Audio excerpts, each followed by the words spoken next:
അതുകൊണ്ടല്ലോ 3 വർഷമായിട്ട് സൂഷി എന്ന് പറഞ്ഞ് നടന്നത് എൻ്റെ പിള്ളേരുടെ മുന്നിലേക്ക് ദാ സൂഷി എത്തിപ്പോയി ഗൈസ്.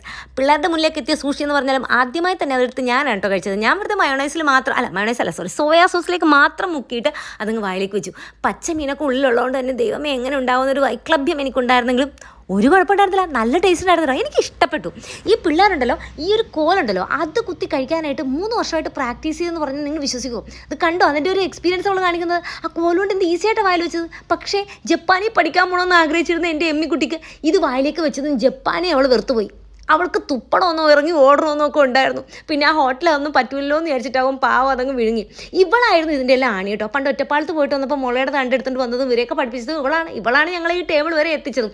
അവൾക്കത് ഭയങ്കരമായിട്ട് ഇഷ്ടപ്പെടുകയും ചെയ്തു കേട്ടോ. അടുത്ത ഞങ്ങളുടെ റബേക്ക കുട്ടിയാണ് കേട്ടോ കഴിച്ചു നോക്കിയത്. അവളും ഇതുപോലെ കാത്തിരിക്കുമായിരുന്നു സൂഷി കഴിക്കാനായിട്ട്. അത് മാത്രമല്ല വീട്ടിൽ ചിലപ്പോൾ പച്ചമീൻ കിട്ടുമ്പോൾ ഇടയ്ക്ക് എന്നോട് വന്ന് ചോദിക്കുകയും ചെയ്യുമായിരുന്നു, അമ്മ ഇച്ചിരി പച്ചമീൻ തരുമോ, ഇനി എപ്പോഴെങ്കിലും സൂഷി കഴിക്കേണ്ടി വരുമ്പോൾ ഒന്ന് പ്രാക്ടീസ് ചെയ്യാനാണെന്നൊക്കെ പറഞ്ഞിട്ടാണ്. ഇതാ നോക്കിയവളുടെ എക്സ്പ്രഷൻ, എന്തോ സ്വർഗ്ഗം കിട്ടി സന്തോഷമായിരുന്നു. പാൽപ്പായസം കിട്ടിയാൽ പോലെ എൻ്റെ കൊച്ചിന് ഇത്ര സന്തോഷം ഉണ്ടാവില്ല എന്ന് തോന്നുന്നു.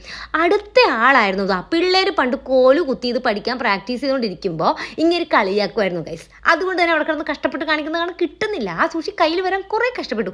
എന്നിട്ടോ ആരും എടുത്ത് വെക്കാത്ത രീതിയിൽ അതിൻ്റെ പുറത്തേക്ക് അതും ആ വസാബിയൊക്കെ വെച്ചു. വസാബി ഭയങ്കര സംഭവമാട്ടോ. നിങ്ങൾ ഇങ്ങനെ വായിലേക്ക് വെക്കുമ്പോൾ കാണാൻ ഒരു എക്സ്പ്രഷൻ. അതെല്ലാം വെച്ചിട്ട് സോയ സോസിൽ ഡിപ്പ് ചെയ്ത് ആളങ്ങ് വായിലേക്ക് വെച്ചു. ഇനി നിങ്ങൾ കണ്ടു.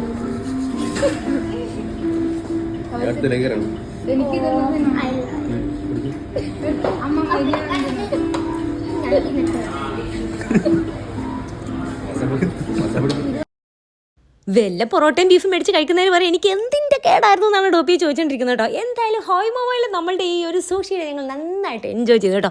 അടിപൊളി ടേസ്റ്റ് ആയിരുന്നു. പക്ഷേ നിങ്ങൾ ഇതുവരെ കഴിക്കാത്ത ആരെങ്കിലും ഉണ്ടെങ്കിൽ വസാബി എന്ന് പറഞ്ഞ സാധനം എടുത്ത് പച്ചക്കളുടെ സാധനമില്ല, അതെടുത്ത് തേക്കുമ്പോൾ സൂക്ഷിക്കണം. നസ്യം ചെയ്യുന്ന എക്സ്പീരിയൻസ് കിട്ടും ഗൈസ്. അടിപൊളി എക്സ്പീരിയൻസ് ആയിരുന്നു അത് കേട്ടോ. പക്ഷേ നല്ല ടേസ്റ്റ് ഉണ്ടായിരുന്നു. അത് കഴിഞ്ഞ് ഞാൻ ഇടക്കിടക്ക് തൊഴുതുകൊണ്ട് തിന്നുമായിരുന്നു. എന്തായാലും സൂപ്പറായിരുന്നു. അപ്പോൾ നല്ലൊരു വീഡിയോ ആയിട്ട് നാളെ കാണാം. അതുവരേക്കും ബൈ.